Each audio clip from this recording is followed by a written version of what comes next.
What started as a joke, but people take it way too seriously today? Story 1. Flat Earth.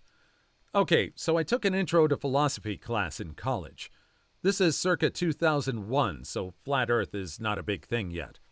Well, our professor says, the Earth is flat, prove me wrong. So everyone is going through the normal ways to prove it. And seeing as this was the professor's lesson, he had some, relatively speaking, decent arguments. By the end of class, I was thinking that he might actually believe the Earth is flat. But the lesson he was trying to give us was that all information we have came from someone else. NASA says there are satellites in orbit, but we don't know that.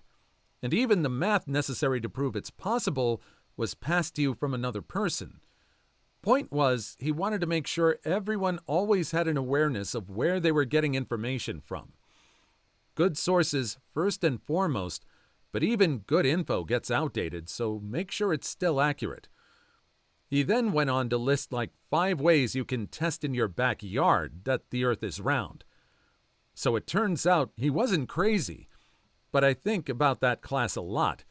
I worry that someone was trying to retell that lesson at Thanksgiving to their family, but they forgot how it was supposed to end, and accidentally got the flat Earth smeg moving.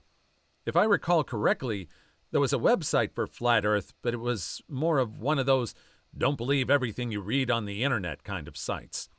I believe that was the general start to the whole thing, people taking it seriously. I could be wrong, though. I remember that it's a forum.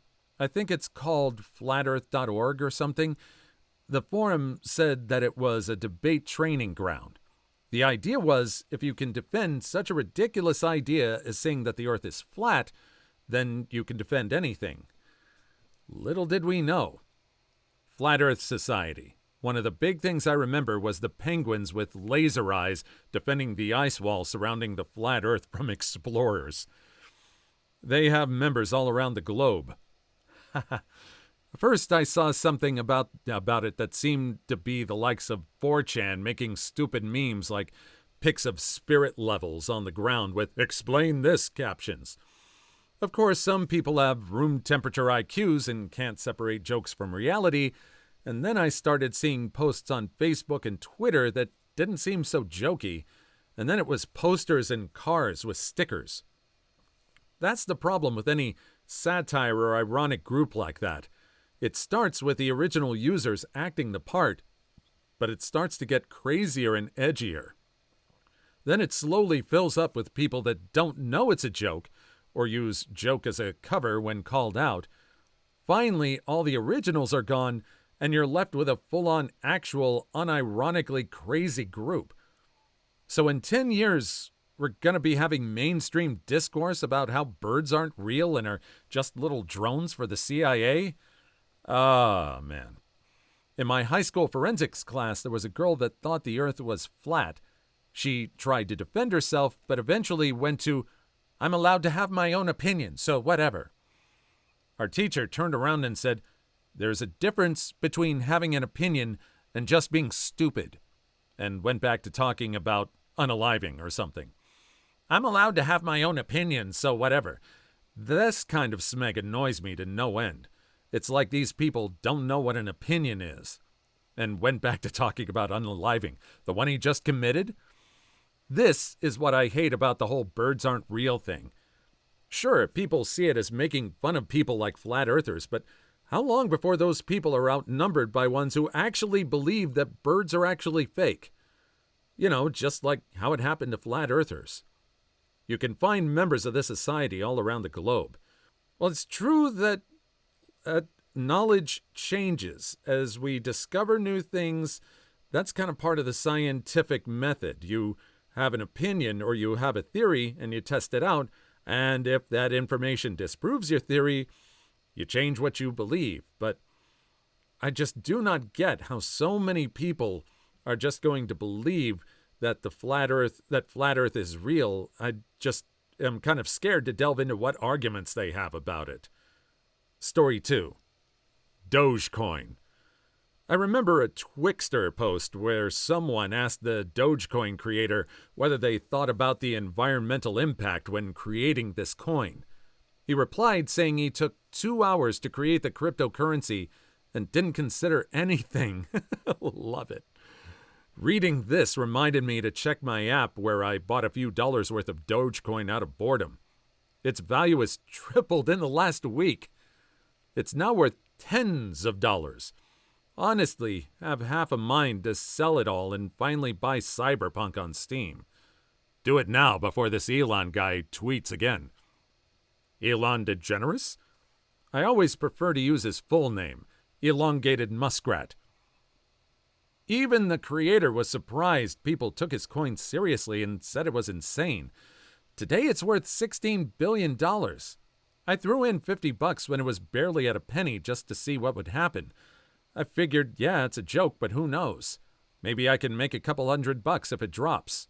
I'll only be down $50, no big deal. Then that smeg went to 75 cents. I didn't sell at the top, obviously, but when I did sell, I was up $2,000 in profit.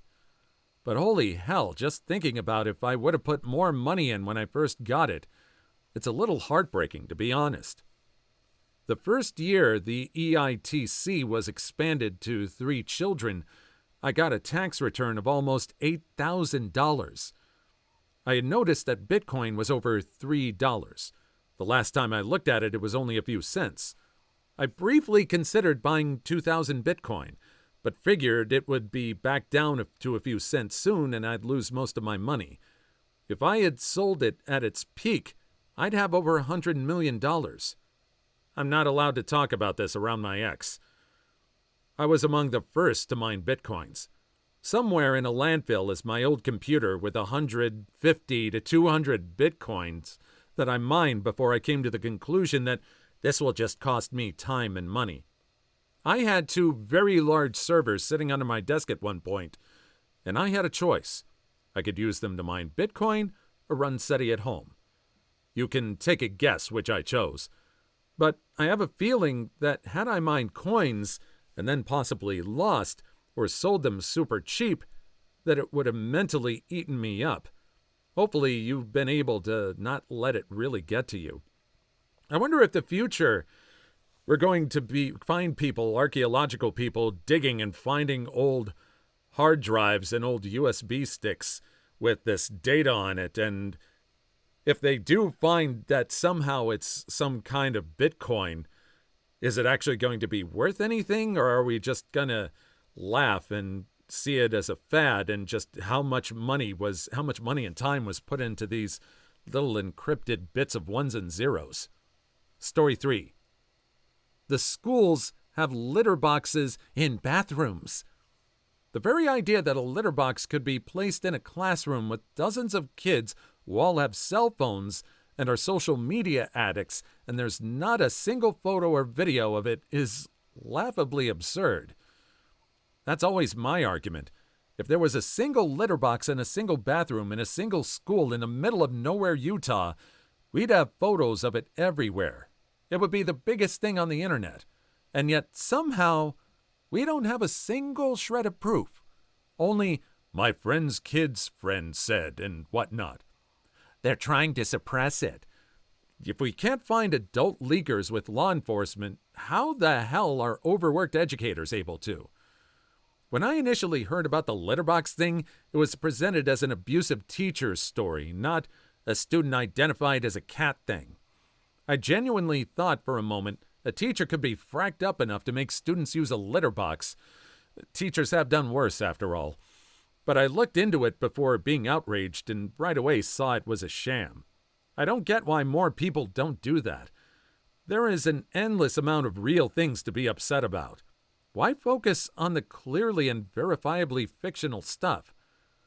John Oliver recently ripped this talking point apart, something along the lines of, if some kid took a smeg in a litter box in class in the morning, you would have heard about it from everyone and their mother by lunch, not some parrot on the local news at 6 p.m.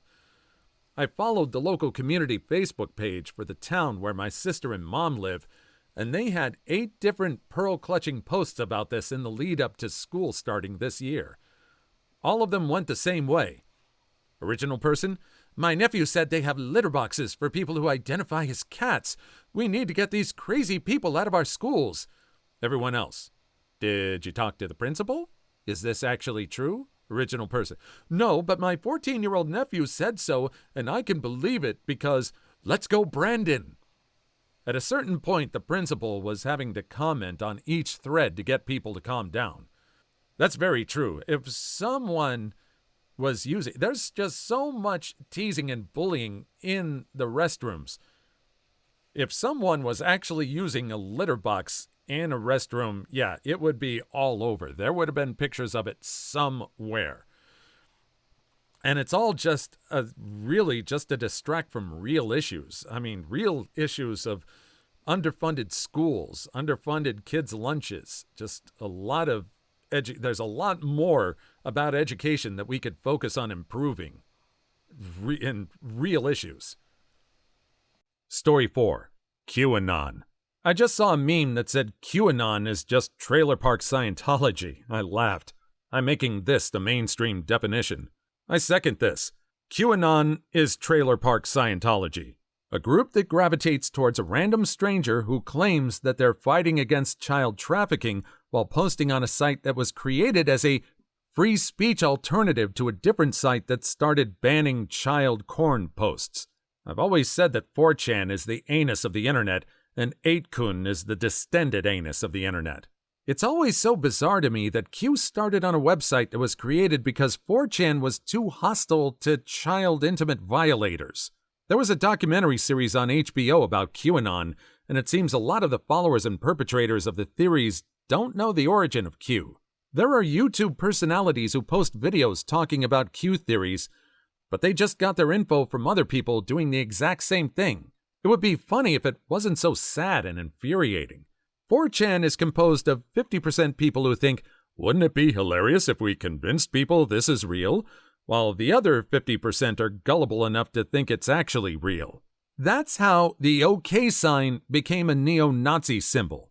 Half of 4chan was like, wouldn't it be hilarious if we convinced news organizations that an innocent hand sign like OK was actually a Nazi in-group sign? And then actual neo-Nazis were like, oh, is that how we discreetly let each other know we're also neo-Nazis? Okay then.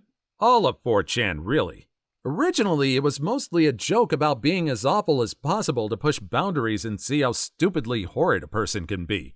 And for the most part, everyone was in on the joke. Then new people joined because they only saw the surface and were attracted to it, and the older crowd doubled down because radicalizing a bunch of idiots was funny to them because that was literally what they already found funny. Eventually, a lot of those people got bored and left, and the cycle just started self-perpetuating. It's not a joke anymore. It's just people who really do want a horrible world, spawning bad ideas like their butthole salmon who found their way up the Smeg River. Story 5. That vibrating anal beads chess thing. Okay, back up. What? An up-and-coming chess player, Hans Niemann, beat Magnus Carlsen, longtime reigning world chess champion. In their next match, Magnus resigned after a single move and accused Hans of cheating. Naturally, speculation turned to, how would you even cheat in this case? Someone jokingly suggested Hans had vibrating anal beads to signal his moves. As the story circulated, somehow, the "this was clearly a joke" suggestion bit got lost. Okay, this definitely needs more context.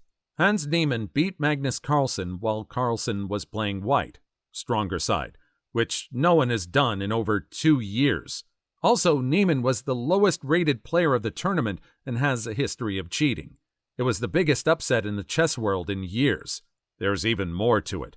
Despite playing with crazy high accuracy, which was even above Kasparov's in his golden days, when interviewed about those positions, he always tried to explain that he predicted a certain position that was actually losing, or not as winning. His justification to this just speaks for itself. I don't have any proof that Niemann cheated, but I am sure he's really good at looking guilty. Magnus also played an opening he had never played before, but Neiman miraculously looked up that very opening the morning of and knew how to play it. Neiman claimed it was all coincidence. There was some underdog chess victory, and people online joked he cheated using vibrating anal beads, like different vibrations telling him what to do, and it got in a lot of news outlets as a serious theory. That's really specific. Please like and subscribe if you made it this far. I hope you'll enjoy the rest of the video and have a wonderful day. Story 6. NyQuil Chicken. There was a guy who made a video on TikTok jokingly saying that he had a great recipe for cooking chicken in NyQuil. A few people made response videos, but everyone who saw it knew it was a joke. Then the mainstream media picked it up and blew it out of proportion. They made it sound like it was an actual trend for people to be cooking NyQuil. There are already plenty of problems on TikTok. We don't need to invent new ones to complain about. I legit remember us making NyQuil drink jokes and NyQuil chicken jokes in high school 20 fracking years ago. I'm just glad the youth can still bamboozle the media. To be honest, most dangerous trends are like this. One idiot does it, media picks it up and makes it sound like everyone does it. Then, what do you know, all the boomers are worried that kids are unaliving themselves with stupid trends. The boomers have a perpetual state of worry when it comes to the younger generations because of some of the amazingly stupid things they think we, collectively we, have done. Whether or not we, again collective, actually have or not. I don't think it started with tide pools, though the last Woodstock may be a good starting point to how the generations after boomers are viewed. Honestly, Woodstock 99 was horrific, and oddly it was because of some greedy boomers and Gen X's reaction to them that caused such a catastrophe. Honestly, I think the boomers and even Gen Xers like me probably grew up with their parents saying, "Well, if your friends jumped off a cliff, would you?" And unfortunately, we have the answer now, and it's yes, because the media picked it up and sensationalized it, and some people thought it would be a funny idea to try and do. Or some of us know that it's just a joke. I mean, we have that mentality, and now some people have kind of tried to legitimize it. Story 7. Those masculinity types like alpha, omega, and sigma male, etc. Some people take this too seriously. People thought that's how wolves operate and just projected it onto humans. Turns out that wolves also don't do that. I think the best part of that whole thing is the fact that the guy who first thought that's how wolf packs work is the same one who found out it's not how they work. The best part about science is disproving yourself, I feel like. Story 8. Science is almost never about proving something directly. At least, reliable, reputable science. Good scientists mostly don't design experiments to prove their theory in a direct, straightforward way. They design any experiments that they can come up with that could disprove their theory. After you exhaust every single idea to disprove it, and the idea still stands up to it, that's when you've essentially proved the concept officially. But yeah, you can never really objectively 100% prove something with science, but you can disprove every way of disproving it, which is essentially the same. This is why you shouldn't really give much weight to certain experiments where the scientists are doing nothing but look for evidence for their cause and ignoring counter-evidence. Good science focuses on disproving. It's why we have smeg-like placebos and double blinds. There's an upsetting amount of dubious studies that are agenda-driven and corporatized. Story 9. Scientology. Come on! He's a sci-fi writer, and now a bunch of people believe they have midichlorians or some smeg in their blood making them do bad things. Wow. Not just a science fiction writer, but one who took a bet that he could start his own religion. Writing for a penny a word is ridiculous. If a man wanted to make $1 million, the best way would be to start his own religion. L. Ron Hubbard. Edit. Pennies. Turns out the original quote I heard a while ago was correct versus the one I copied when I was making sure I said it right. I think Theodore Sturgeon attended the diner where Hubbard said this. Then years later, when Star Wars became an international phenomena, Coppola said to his friend George Lucas that he could easily start his own religion based on the Force and the Jedi clergy and philosophy. But Lucas, of course, was essentially inspired by Flash Gordon serials and Japanese samurai movies and made more money than he could dream of and was never a crazy narcissist like Hubbard. Wait, sorry, Dumb question. Were the midichlorians from the Star Wars prequels like a joke or parody of Scientology? Lucas was serious about midichlorians in Star Wars. Scientologists believed that the disembodied souls of ancient aliens called Thetans exist all across the universe, and that your mental ills can be explained by how many of these Thetans have attached themselves to your own soul. Scientology has rituals to cleanse you of these Thetans. Original person was joking and comparing this to the concept of midichlorians. Story 10. Schrodinger's cat was formulated as a thought experiment to illustrate how odd quantum mechanics is. Not that the cat is actually both alive and unalive. Not just that, Schrodinger came up with it to demonstrate how absurd and ridiculous the idea was. It was just that his peers thought it actually demonstrated their ideas quite well and started using it as a layman's explanation. Schrodinger's cat lived long enough to become the villain. Or did it pass away a hero for quantum physics?